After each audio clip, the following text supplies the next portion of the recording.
My fiancé didn't want me to meet his parents, saying they wouldn't be at the wedding. So secretly, I always believed that true love involves sharing everything, the present, dreams, and especially the past. But as our wedding approached, I realized there was a part of the man I loved that remained locked away. His family. Aaron never talked about his origins, avoided questions, and assured me that no one from his side would be present on our big day. That sparked a restlessness in me. How could I build a home with someone who refused to look at where he came from? Without wanting to hurt him but determined to understand, I started seeking answers on my own. And what I found completely changed my view of love, pain, and the power of starting over. Today I know we don't choose where we come from, but we can choose where we go. Thank you for being here. Follow my story to the end and tell me in the comments which city you're reading from. I want to know how far this journey of reconstruction has reached. The relationship between Aaron and me always had an inexplicable lightness. From the beginning, everything between us flowed naturally, as if we were meant to be together. He knew how to listen to me, understood my silences, and had that serene look of someone who has known chaos and survived it. But despite all that affection, there was an empty space between us. A persistent silence always arose when the topic of his family came up, like a closed curtain in a forbidden room of the house we were building. As the wedding preparations progressed, I started noticing uncomfortable details. The guest lists never included anyone from his side. No uncle, cousin, mother, father. Nothing. When I asked about it, he would change the subject or say something vague like, "They won't be able to make it." I wanted to respect his timing, but I couldn't ignore that absence. It was like planning a party to celebrate a love that was only half there. I wanted everything, but he didn't seem willing to give that everything. One night, as we reviewed the final guest list, I mustered the courage and insisted once more. "Aaron, are you sure you don't want anyone from your family to be there?" He took a deep breath but didn't look at me. His hand stopped writing. He just said in a restrained tone, "They won't come to the wedding. They won't come to the wedding." That phrase remained stuck in my chest for days, reverberating in my thoughts. I began to imagine 1,000 scenarios. An old fight, absent parents, some tragedy. Deep down, I knew there was something serious, but I didn't want to pressure him. Still, I couldn't help it. One afternoon, returning from work, I sat next to him on the sofa and without preamble asked, "Aaron, why do you never talk about your family?" He took a while to answer, his eyes fixed on the window. He just said that he had no contact with anyone, and that it was better that way. It wasn't the first time he had used those words, but at that moment they sounded like walls being built between us. I tried to insist, tried to show myself confident, available, ready to hear anything. But he shook his head and murmured, "You wouldn't understand, and I don't even want you to." His words hurt, as if they were defining the limit of our love. "You can't go beyond this point." I always believed that true love doesn't hide its ghosts, but embraces them. And there was the man I loved telling me that my understanding was not welcome. That broke something in me, a subtle but dangerous crack. Because where there is silence, there is unspoken pain. I spent days trying to rationalize, trying to respect what he couldn't share. But the uneasiness grew, whispering that I wasn't just being left out of a chapter of his life. I was being kept distant from a fundamental truth. What if that truth was something that directly affected the future we wanted to build? Something hidden precisely in what he avoided. "You wouldn't understand, and I don't even want you to." The love I felt for Aaron was deep, but also demanding. I wanted to build a life with him, but I couldn't pretend that this chasm between us didn't exist.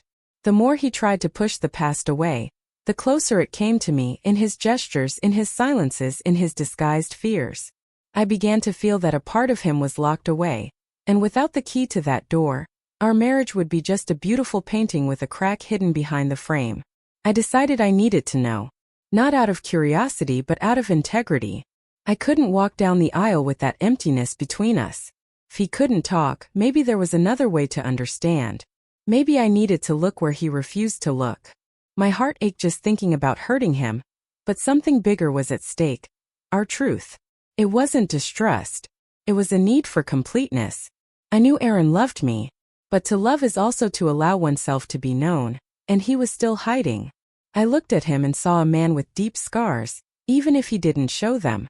And I began to wonder, What exactly did he experience to choose silence as a refuge? It was then that I realized, if he couldn't tell me, perhaps someone else could. And I would find out, even if it meant going beyond the limits he had set. If he can't talk, maybe someone else can. One rainy morning, while searching for a document in the office, I stumbled upon a forgotten box at the back of the closet. It was cardboard, old and crumpled, with the name Aaron B. written in blue pen. My heart raced. It wasn't the kind of box he would leave exposed, and it seemed not to have been opened for years. Carefully, I lifted the lid. Inside, there were old photos, school reports, and letters. One in particular caught my attention. Yellowed paper, shaky handwriting, sender from Youngstown. Signed by someone named Sharon. My hands trembled as I opened the letter. It was brief, direct, but imbued with a kind of pain that doesn't fade with time. It read, "I know you don't want to come back, but I'm still your mother. Not by merit but by bond. Come back at least once." A knot formed in my throat. That phrase was a plea. A broken mother asking to be remembered, or forgiven. It was the first concrete piece of a puzzle that, until then, had only existed in silence. I sat on the floor, surrounded by memories that weren't mine, but which were now part of my story too. That Sharon was the mother he never mentioned. Youngstown, the city where he left everything behind. And suddenly it was no longer just curiosity. It was now a calling. A veiled invitation to understand what he was trying to forget. I needed to see with my own eyes. But, to do that, I would have to cross a thin line between love and invasion. Was I ready? Come back at least once. I tried to talk to Aaron again that night. I showed him the box, mentioned the letter, but he just paled and clammed up even more. He gathered the papers as if protecting a secret that could crumble everything. He said in a dry tone, "There's nothing for you in there." And he left the room. My heart ached, but the decision had already been made. The next morning I bought a ticket to Youngstown, without saying anything to him.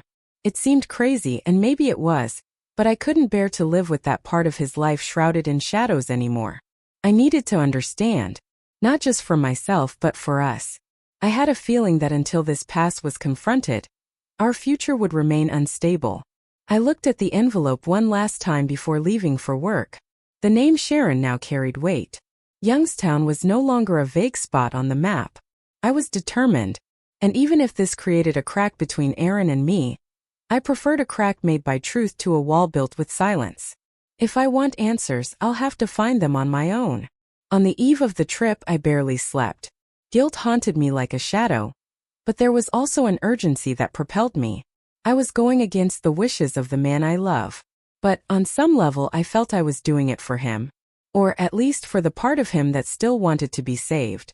Something in me said he had carried this burden for too long, and that I needed in some way to help him break free. At the airport, my heart beat faster than the airplane. I looked out the window and imagined the city that awaited me. I didn't know what I would find. Perhaps rejection. Perhaps pain. But, above all, I hoped to find a piece that would complete this puzzle. A voice that would tell me what he never managed to say. And perhaps, just perhaps, a chance to start something new. Aaron didn't know I was going. And that tore me apart. But if I came back with answers, maybe he would finally agree to look back without running away. If I find Sharon, maybe I'll understand why he never came back. The journey to Youngstown was long and silent. As the taxi turned onto the street indicated in the letter, my heart tightened. The houses seemed suspended in time, and the light rain made everything sadder. I stopped in front of number 46, a gray house with peeling paint, closed windows, and the smell of mold even from the outside. The garden, overgrown with weeds, seemed never to have known care. I took a deep breath and knocked on the door, trying to control the trembling in my hands. It took a while until I heard slow footsteps approaching. The door opened with a creak, revealing a woman with disheveled hair, reddish eyes, and a suspicious expression. "Yes," she said, without inviting me in. I just whispered, "I'm Natalie, Aaron's fiancé." For a moment time seemed to stop. His name hung in the air like a ghost. Her eyes narrowed and a half-smile, almost cruel, appeared on her face. "Ah, so he's getting married," she said, laughing without joy. "He never came back here." Those words cut through me like a cold blade. The woman in front of me was Sharon. and in her gaze there was as much resentment as longing, as if she loved and hated her own son at the same time. Before I could answer, she turned her back and with disdain added, "Come in. If you've come all this way, it's because you're no longer afraid of what you'll find." The air inside the house was thick, smelling of alcohol, cigarettes, and something else. A sadness that permeated everything. The curtains were drawn, and the little light that entered showed the chaos of the environment. Empty bottles, torn papers, old photos on the floor. Sharon sat on the sofa and lit a cigarette, watching me as if I were an intruder in sacred territory. And in a way I was. So he's getting married? He never came back here. As Sharon rambled about disconnected things, a door opened discreetly down the hall. From there emerged a fragile-looking girl, but with a gaze so profound it made me forget the mess around me. "Lily, close that door and come help me," Sharon shouted, irritated.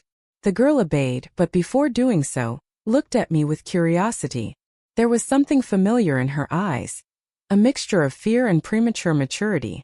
Lily looked about 12 years old. She carried a tired expression, but her movements were light, almost silent. She brought Sharon a glass of water, who immediately exchanged it for a bottle hidden between the cushions. The scene broke my heart. The woman talked about trivialities, neighbors, bills, TV shows, while the girl merely observed silently, like someone who had already understood too much about life for her age. I tried to find an opening to talk about Aaron, but any mention of his name seemed to irritate Sharon. She said he left and never wanted to know. Lily, on the other hand, averted her gaze whenever her brother's name came up, as if she held something unsaid. There was an invisible tension in the air, as if every wrong word could break a fragile balance between them. Suddenly Lily approached, discreetly holding my hand. Her touch was cold, hesitant, but there was a silent plea there. When she looked at me, she whispered something that sent shivers down my spine. "You don't belong here, but neither do I. You don't belong here, but neither do I." When Sharon fell asleep on the couch, intoxicated, Lily called me to the backyard. The ground was covered with dry leaves and empty cans. She sat on the porch step and looked at the cloudy sky in silence. Her expression was too harsh for a child. "Are you really Aaron's fiancé?" she asked without looking at me. I nodded, and she let out a joyless laugh. "Then he's alive. I thought he had died." Those words chilled me to the core. How could a child speak like that so naturally about death and abandonment? I tried to approach, but she recoiled. "He never came back here," she continued. "After Jason." She stopped, taking a deep breath, as if she had said too much. I looked at her, feeling that there was an entire story there, buried under layers of pain and silence. Lily then looked at me with disarming frankness. "You're the first good person who came here since Jason died." The name echoed within me. Jason. Who was he? A relative, a friend, someone Aaron lost? Everything in me said that this was the key to the past Aaron hid so much. The key that was now in the hands of that sad-eyed girl. I looked at the house window where Sharon was sleeping. The wind carried the sound of a distant bell, and for a moment, I felt that the entire place was crying. The pain had a name, and I needed to discover it. Who is Jason? The next morning, Lily knocked on the door of the room where I had slept. The sun was barely rising, and the air was cold and damp. "Do you want to go somewhere with me?" she asked softly. I just nodded, and we walked in silence through the empty streets. We walked for about 15 minutes until we reached a small lake, surrounded by dry trees. The place was beautiful, but it carried a melancholy that hurt. Lily sat on the bank and began throwing pebbles into the water, without looking at me. It took a while for her to speak. "Mommy drank all the time," she began, her voice distant. "She brought a man home. Rick. He would scream, break things. Jason always tried to protect her." My heart ached. She looked at the water's reflection as she continued. "That night, Rick was worse than ever. I hid in the closet. Jason tried to get him out of the house. Aaron saw everything." The pause she made seemed endless. "And what happened, Lily?" I asked carefully, my throat tight. She took a deep breath, her eyes moist. "Rick pushed Jason. He hit his head, and didn't move anymore. Aaron screamed, grabbed Mom, and ran away. He never came back." I gasped for air. The scene formed in my mind, And every piece of it explained the silence, the fear, the detachment that Aaron carried to this day. The trauma that shaped everything he was. Lily hugged her knees and murmured, "No one has talked about him since then. Jason disappeared from photos, from conversations, from everything. Only I remember." I touched her shoulder and felt a deep pain, not only for Aaron but for all of them, for a family that fell apart trying to survive its own chaos. Aaron saw everything. He ran away that same night and never came back. I remained silent for a while. The sound of water hitting the stones seemed like an ancient lament. I finally understood Aaron's distance. It wasn't disinterest, it was survival. Guilt had condemned him to exile from his own history. "Now you understand why he doesn't talk about it," Lily said with devastating calm. And she was right. His silence wasn't refusal. It was the echo of a trauma that never healed. I thought about how many times he averted his gaze when I asked about his childhood. How many times he trembled at the sight of a glass of wine. Every gesture now made sense. He didn't avoid the past out of cowardice, but because reliving it was a way of dying a little again. And I, unknowingly, asked him to hurt himself every time I wanted to understand him. I looked at Lily and said, almost in a whisper, "I promise he'll see you again. He needs to." But she didn't answer. She just fixed her gaze on the water and let a tear roll down, silent, like the very destiny they shared. The breeze blew gently, and the sun's reflection began to appear. That lake seemed to hold all the truths Aaron tried to bury. Now you understand why he doesn't talk about it. Before we left, Lily looked me in the eyes and asked, "What are you going to do with this?" The question hit me hard. I didn't know. Everything in me screamed to protect Aaron, but I also felt I needed to protect Lily. It was impossible to choose only one side, because both were tied to the same past on opposite sides of the pain. I took a deep breath, drawing courage from the words I myself gave to the children I counsel. "I'm going to do something for you," I said. "You deserve a better life." She watched me for a moment, assessing if she could believe me. Then she held my arm tightly, her voice almost breaking. "But he left me here. Are you leaving too?" I was speechless. Her question was a direct arrow, piercing all my fears and intentions. I looked at that young, tired face and realized that from that moment on I had a choice. Either go back to Aaron with the truth, or stay and try to fix what he left behind. And deep down I already knew what I would do. I can't leave, not yet. Returning to Austin was like crossing two worlds. The silence in the car to our house was unbearable. Aaron was sitting on the sofa when I entered, smiling distractedly, until he noticed my face. I sat in front of him, took a deep breath and spoke all at once. "I went to Youngstown. I saw your mother. I met Lily." His eyes widened, his body stiffened, and in seconds panic took over. He stood up, pacing back and forth, as if the ground had disappeared beneath his feet. "Did something happen?" he asked, trying to maintain control. I told him everything. Sharon, the house, the smell, the drinking, the girl who seemed to have been waiting for someone for years. Aaron began to tremble. "You went there? Without telling me? You had no right." He yelled, but his voice seemed more scared than angry. It hurt, but it was necessary. I needed to bring him back to that past, no matter how difficult it was. He moved away from me as if I were a threat. I watched the calm man I knew fall apart. "You don't understand. I can't. I didn't want you to see that. That house, that woman, my sister." His voice broke. For the first time I saw Aaron shatter before me, unable to control the pain he had tried to bury for so many years. "You had no right." I tried to get closer, but he was still trembling. I sat on the floor near him as I do with children when they need to feel safe. I spoke softly, firmly. I told him what Lily told me, what she saw, what she carries. "She remembers you. She waits for you. She thinks you're dead." Aaron fell to his knees, his hands on his face, sobbing like a frightened child. His pain was raw, uninhibited. The pain of someone who has never forgiven himself. "I left her there," he murmured between tears. "After Jason died, I knew that if I stayed, if I came back, I would have done something worse. I wanted to protect her, but I also needed to run. Because if I came back, I would have killed someone. So I left." A chill ran down my spine. It was more than guilt, it was fear of himself. Aaron was not a coward. He was someone who did what he could to survive an impossible trauma. I knelt beside him, held his tear-stained face and said, "You were just a boy trying to survive. But now you're a man. And she's still there." He nodded, defeated. For the first time he wasn't fighting me, he was fighting himself. And maybe, just maybe, that meant he was ready to start rebuilding.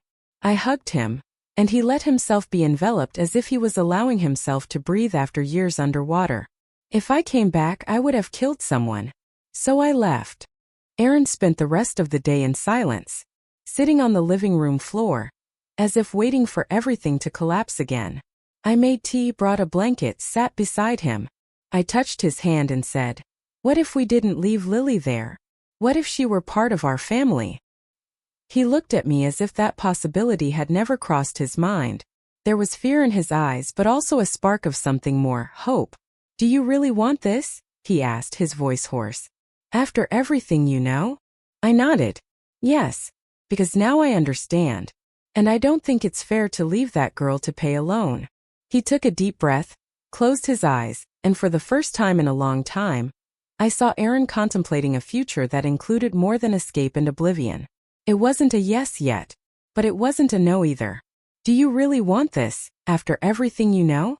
We got married a week later at the city courthouse. No white dress, no party, no guests. Just my parents and Lily, who arrived in a floral dress I had bought myself. Aaron held her hand carefully, as if still learning to be a brother again. I exchanged glances with my parents, who smiled with that mixture of tenderness and concern. We knew we were starting something new, and something right. The judge's words resonated more strongly than any grand ceremony.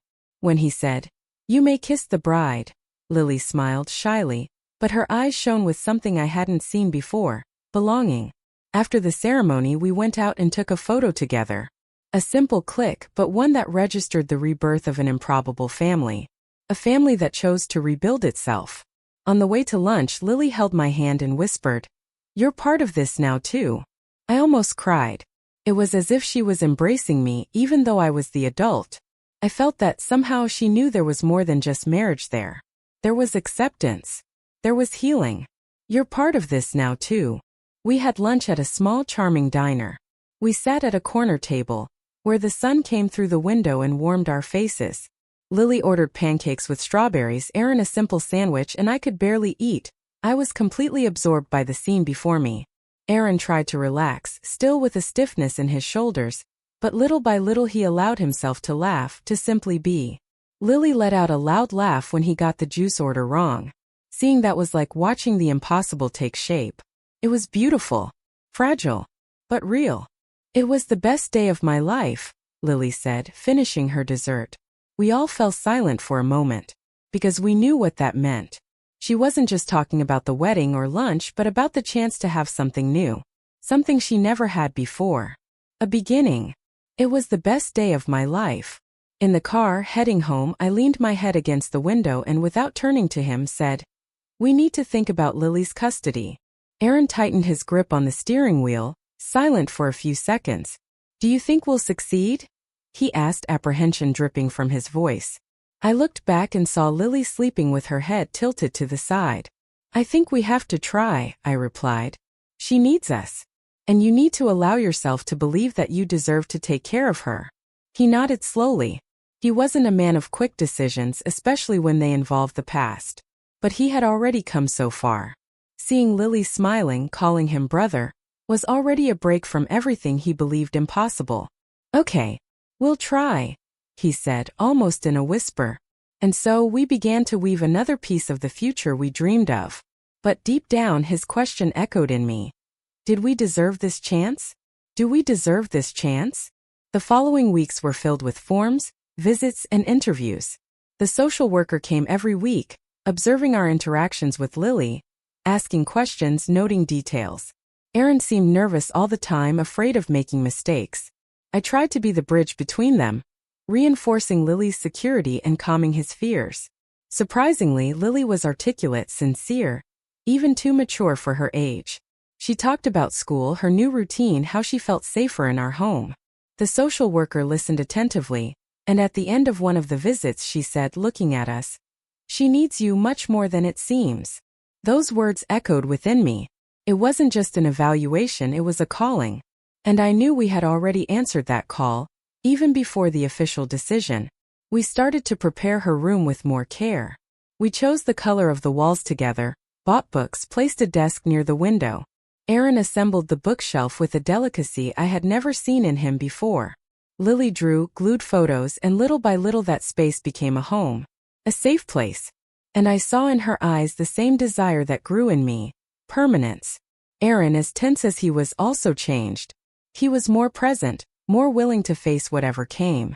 Sometimes I would catch him standing at Lily's bedroom door, as if he still doubted it all. But it was real. And it was just beginning. She needs you much more than it seems. The hearing was scheduled for a Friday. We spent the previous days reviewing documents, testimonies, and trying to stay calm. Lily seemed to understand the gravity of the situation, but kept her smile. In the waiting room of the courthouse, she held my hand tightly. When our names were called, I felt my heart race. It was the moment. It was now. Everything we had lived had brought us there. The judge was serious but sensitive. She listened to our accounts, asked questions, examined the social workers' reports. Aaron spoke with a trembling but firm voice. When he mentioned what happened to Jason, the room fell silent. Lily was heard separately, and when she returned, she hugged me without saying a word. In the end, the judge looked at us and said the decision would be out soon. Sharon was summoned, but she did not appear. The official informed us. That already said a lot. Her absence, her disregard, her silence. Even without being present, her choice weighed heavily. The judge, concluding the session, looked at us with a kind of tenderness rarely seen in courtrooms. The decision will be communicated in 5 days. We left the room with suspended hearts, but also with the feeling that we had done everything right. The following days would be the longest of our lives.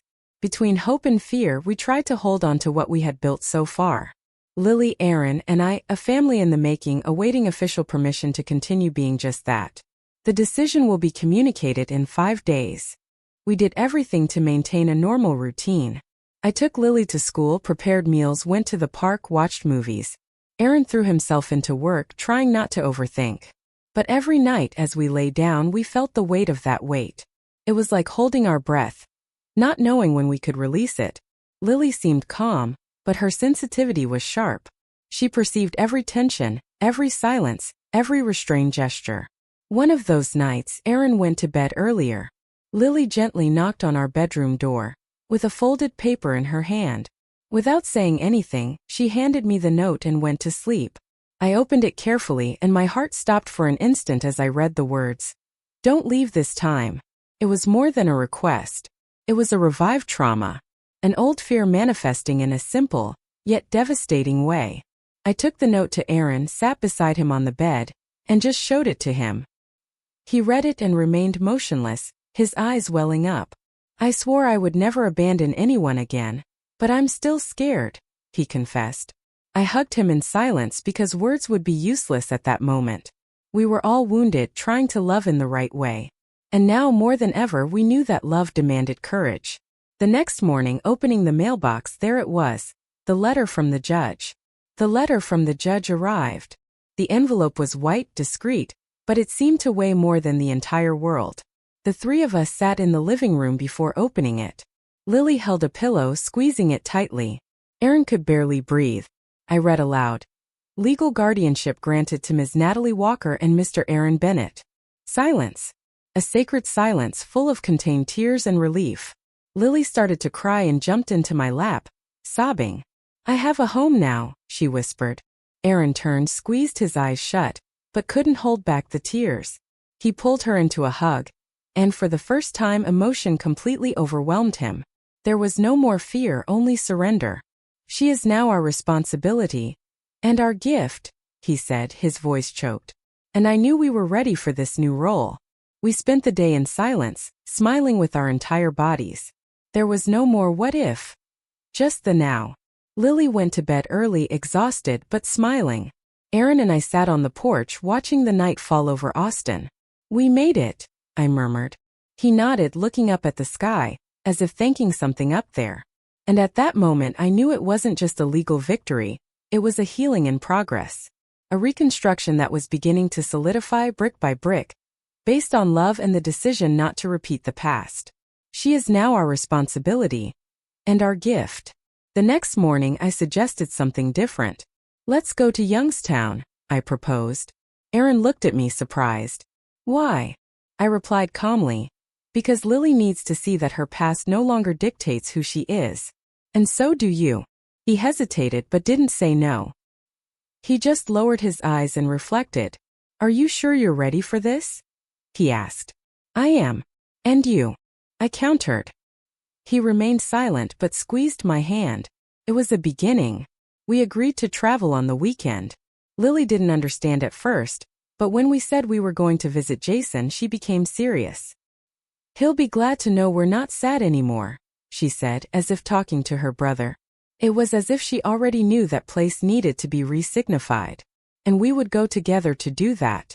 Aaron spent the rest of the week withdrawn in thought, but strangely he seemed calmer, as if every step in that direction was part of a necessary forgiveness. He carefully prepared the trip. A simple hotel, flowers for the grave, discreet clothes, and above all courage. The courage he thought he would never have. It was more than a visit. It was a ritual of closure. A symbolic gesture of liberation for all of us. Are you sure you're ready? On Saturday we set off before sunrise. The road was long but silent. Lily slept in the back seat, hugging her pillow. I drove while Aaron kept his eyes on the window. At one point, without saying a word, he reached his hand back. Lily, still sleepy, held on tight.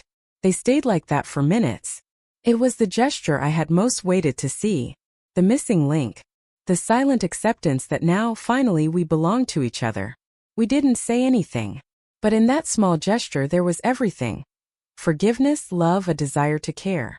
The road stretched straight ahead, and the sky began to lighten.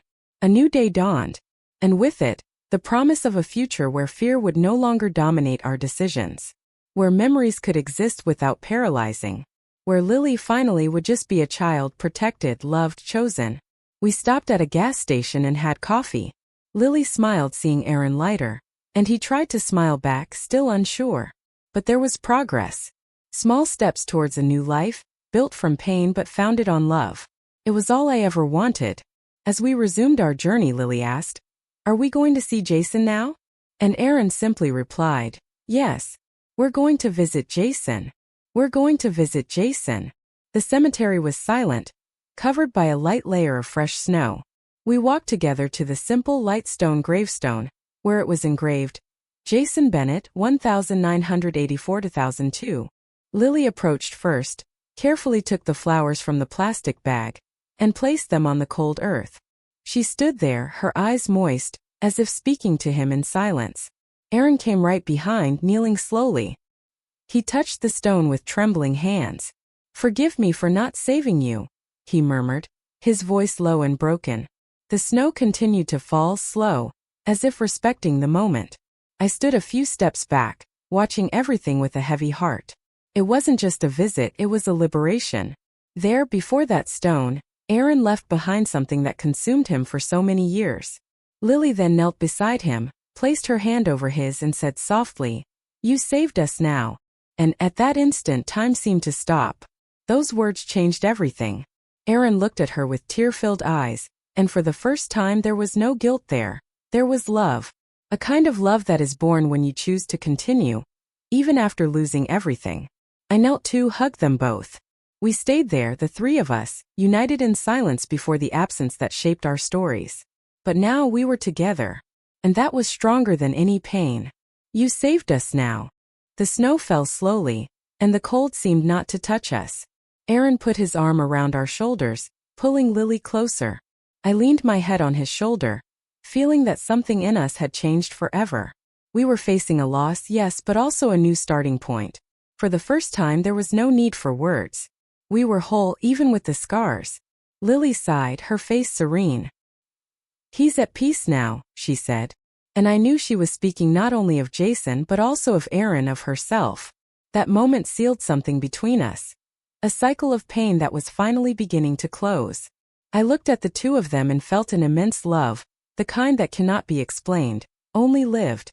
Aaron ran his fingers over the snow covering the gravestone and carefully wiped it clean, revealing the letters.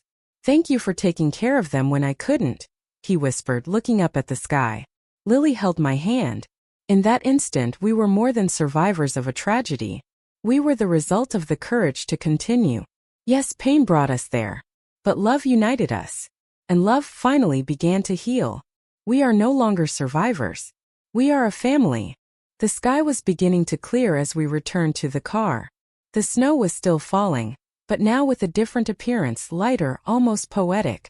Aaron walked beside us with looser shoulders, firmer steps. At a certain point, he looked up and let the flakes touch his face. He closed his eyes and smiled. A different smile. One I had never seen. It was the smile of someone who had forgiven himself. Of someone who no longer fled from his own past.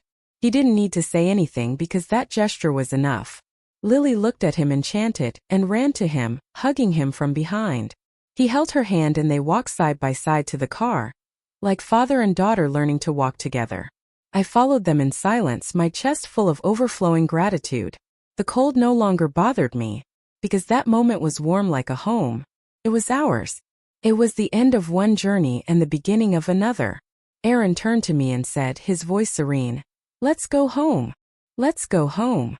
Back in Austin, life began to find its rhythm. It was Lily's first day of school at her new school. She carefully put on her uniform, tied her hair in a ponytail, and smiled at the mirror.